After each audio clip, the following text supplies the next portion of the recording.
Lalu untuk satenya ini aroma smoky-nya tuh dapat dan rasanya itu meresap. Bumbunya itu dia berempah ya, terus juga gurihnya pas, kental, lembut.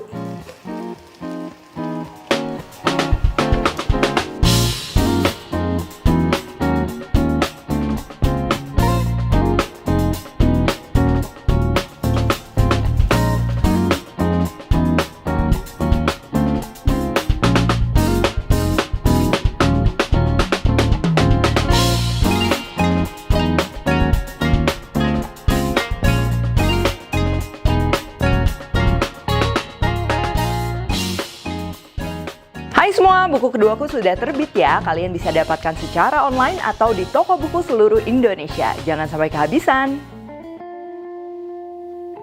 Halo, welcome back to my channel, Devina Hermawan. Hari ini kita akan bikin sate padang ya, pakai lidah sapi dan juga pakai daging sapi. Jadi kalau kalian nggak suka lidah sapi, bisa pakai daging sapinya aja. Dan resep ini tuh adalah resep yang aku pakai kalau bikin sate padang di rumah ya. Jadi tenang aja, ini tuh nggak terlalu ribet ya. Bahkan ini mudah tapi tetap spesial ya, apalagi bentar lagi ini mau Idul Adha. Supaya makin aman dan mudah, ini aku masaknya menggunakan kompor Super W2 WS Grill and Barbecue serta regulator W900 meter dari Wingas. Oke, langsung aja. Ini untuk bahan-bahannya ya. Yang pertama ini aku pakai lidah sapi. Jadi lidah sapinya ini dia yang fresh ya, yang mentah. Kalau kalian mau pakai yang udah direbus bisa, itu bakalan lebih praktis. Nanti untuk merebusnya kita akan perlu daun salam, terus juga pakai garam, dan untuk baking soda ini opsional. Kalau kalian mau pakai daging sapi, ini aku pakai bagian top side ya. Kalau kalian mau pakai khas dalam, khas luar, atau misalnya mau pakai daging potongan lainnya juga itu bisa. Bumbu halusnya di sini ada bawang putih, bawang merah, jahe, lengkuas, kunyit, ketumbar butir, lalu merica atau lada putih butir. Ya ini kalau kalian nggak ada yang butir, mau pakai yang bubuk juga itu nggak masalah. Lalu untuk cabai, aku campur cabai merah dan cabai hijau itu untuk aroma. Terus di sini aku pakai kacang ya. Kalau kalian nggak ada kacang ini tapi pengen bikin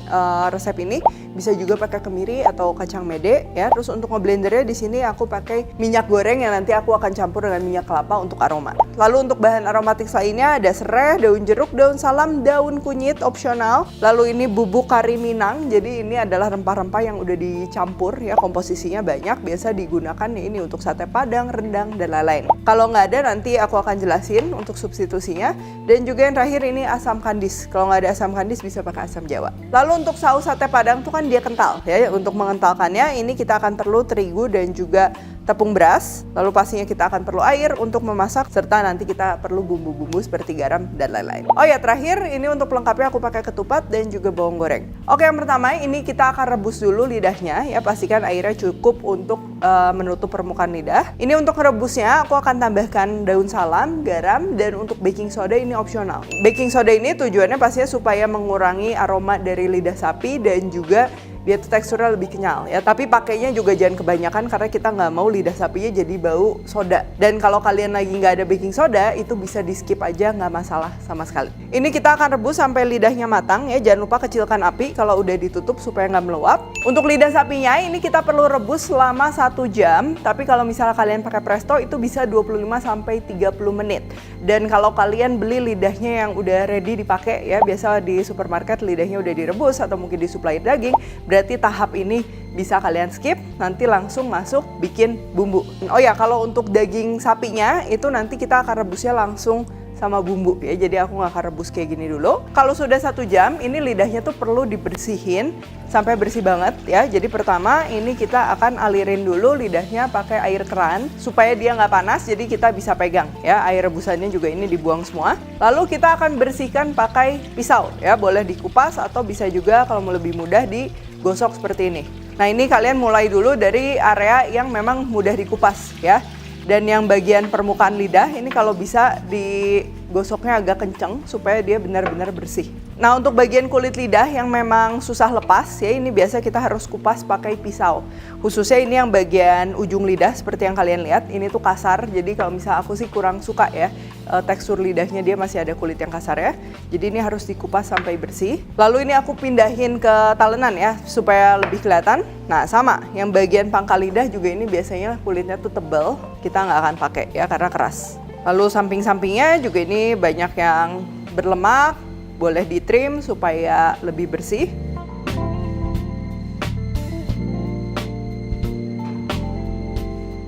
Dan kalau sudah, ini kita akan potong-potong. Tuh, bagian yang ada lemak juga bisa kita buang.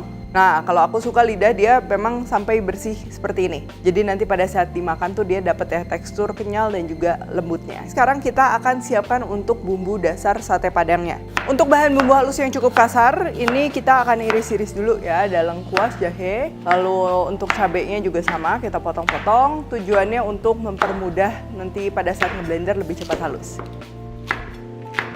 Kunyit juga sama, kita potong-potong. Lalu siapkan blender. Ini ada bawang putih, bawang merah, masukin. Jahe, lengkuas, kunyitnya juga kita masukin, termasuk cabai hijau, cabai merah. Lalu biji ketumbar, lada putih utuh ya. Kalau nggak ada lada putih utuh, nanti aja kalian bisa pakai yang bubuk. Terakhir ditambahin. Kacangnya juga kita masukin. Ini jangan terlalu banyak ya, kacangnya secukupnya. Resep lengkap aku udah tulis di description box. Untuk ngeblendernya ini pakai minyak ya. Kalau kalian punya minyak kelapa boleh juga. Kalau nggak ada nggak apa-apa, pakai minyak goreng biasa semuanya. Dan juga kita perlu bantuan air ya supaya si bumbu halusnya ini benar-benar halus. Biasanya untuk masakan Padang itu dia pakai kelapa gongseng ya, cuman di sini aku nggak pakai karena supaya lebih praktis dan juga memang untuk beli kelapa gongseng yang udah jadi itu cukup jarang ya di daerahku. Nah ini kita akan blender sampai halus. Oh ya, dalam memasak masakan yang biasa aroma rempahnya tuh cukup kuat, ini pastikan memang rempah-rempah kering yang kalian gunakan itu masih dalam keadaan baik ya, ketumbar, lada putih, atau kalau misal kalian pakai rempah-rempah lainnya ya jangan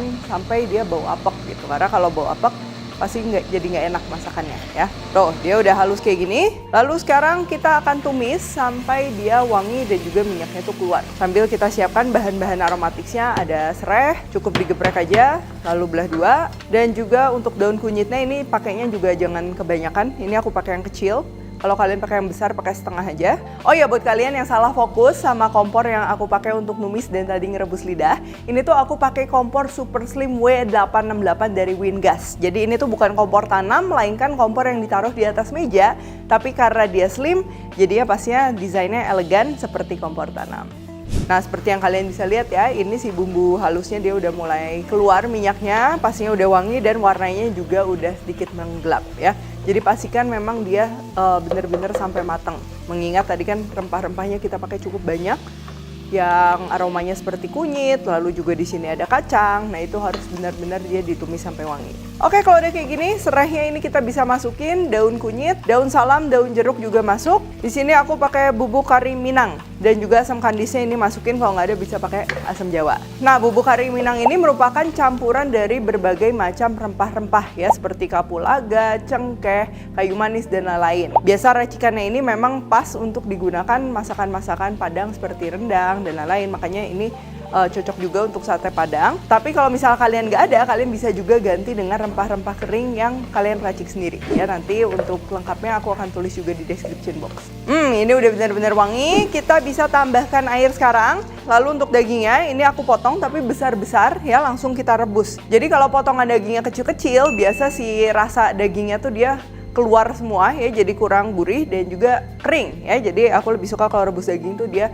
potongannya besar seperti ini. Kecuali kalau kita masak gulai sop ya, itu potongan daging kecil-kecil nggak terlalu masalah. Lalu untuk lidah yang tadi kita udah siapkan juga ini masukkan. Jangan lupa diberi bumbu ya. Aku pakai garam, kaldu jamur dan juga kaldu sapi. Nah, kalau untuk seleraku ya, ini aku suka tambahin juga sedikit gula. Cuman ini benar-benar opsional. Oke, untuk ungkepnya ini kurang lebih 30 menitan ya, supaya memastikan si dagingnya juga cukup empuk, terus juga lidahnya cukup empuk, tapi inget jangan sampai terlalu benyek, nanti digigitnya kurang seru.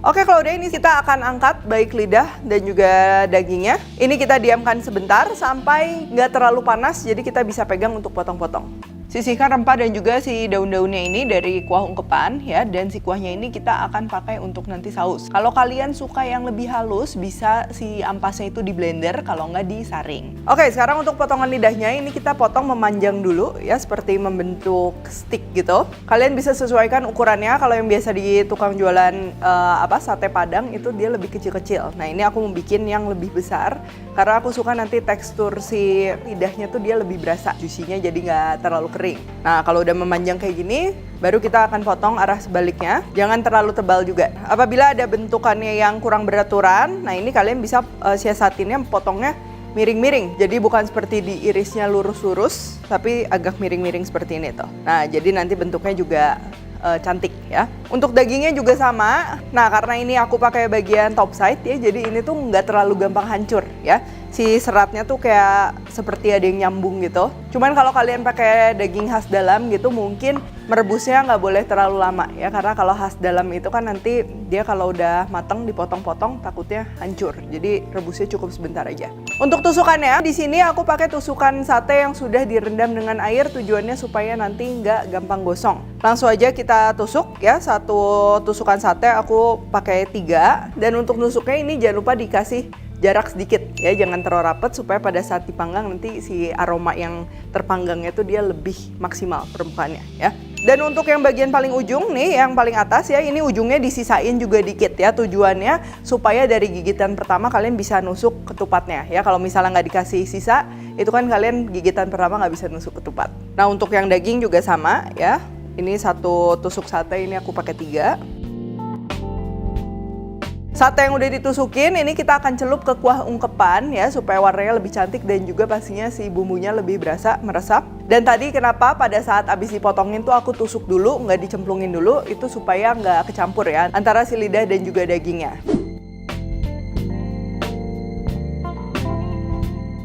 Oke, kalau udah ini satenya udah siap dipanggang dan kuah sisa ungkepannya ini kita akan olah menjadi saus ya. Siapkan air yang kita akan campur dengan tepung beras dan juga tepung terigu. Terus tinggal kita campur ke kuah ungkepan yang memang masih kental. Jadi di sini memang kenapa kita tambah air, tadi dia masih kental dan rasanya juga dia masih terlalu pekat ya.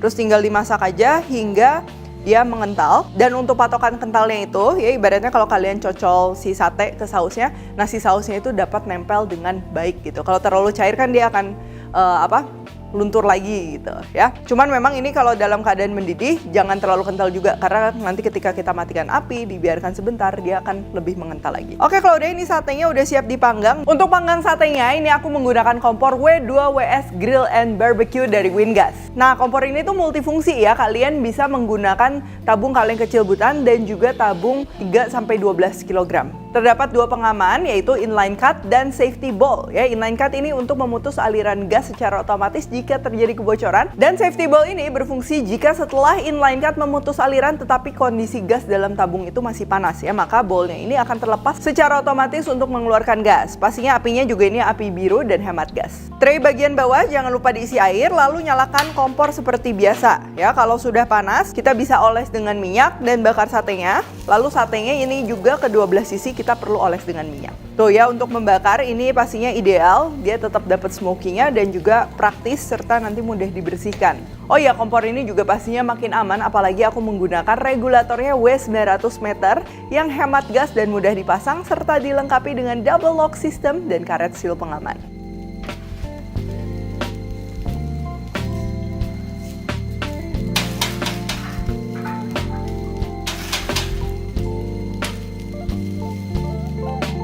Nah, pastikan kedua sisi dari satenya ini sudah terpanggang dengan baik ya. Langsung bisa kita sajikan dengan ketupat dan juga saus yang udah kita bikin tadi.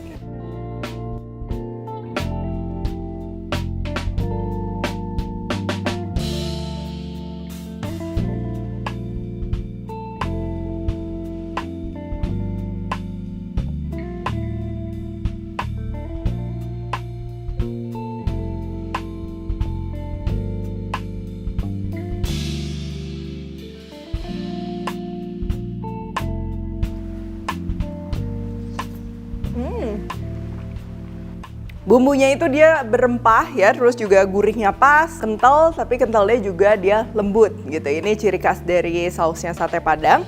Dan walaupun dia berempah ya, karena tadi kita tumisnya sampai matang, lalu juga menggunakan rempah kering yang kualitasnya masih baik, jadi ini dia nggak ada bau langu ya. Lalu untuk satenya ini aroma smoky-nya tuh dapat dan rasanya itu meresap ya, khususnya kalau kita mengolah lidah sapi itu jangan hambar gitu. Jadi memang dia meresap, jadinya wangi dan nggak bikin enak gitu. Untuk teksturnya sendiri ya, yang lidah ini dia udah empuk tapi dia masih kenyal. Jadi bukan yang sampai terlalu hancur gitu, itu juga nggak enak. Berikut sama si daging sapinya, ini juga bukan tipe daging sapi yang kalau kita panggang dari mentah terus dimarinasi misalnya pakai bumbu marangi ya yang lebih ke lembut. Nah ini dia tetap gigitannya juga dapat. Makanya tadi potongannya juga dia kecil-kecil gitu. Oke kalau gitu thank you for watching. Untuk pembelian produk-produk Wingas bisa di online shop dan juga offline ya. Info selengkapnya langsung aja cek website dan media sosialnya Wingas. Kalau recook juga jangan lupa tag dan temukan juga resep-resep singkat lainnya di Instagram, TikTok dan juga shortsnya Devina Hermawan. Stay tune terus and see you in the next video.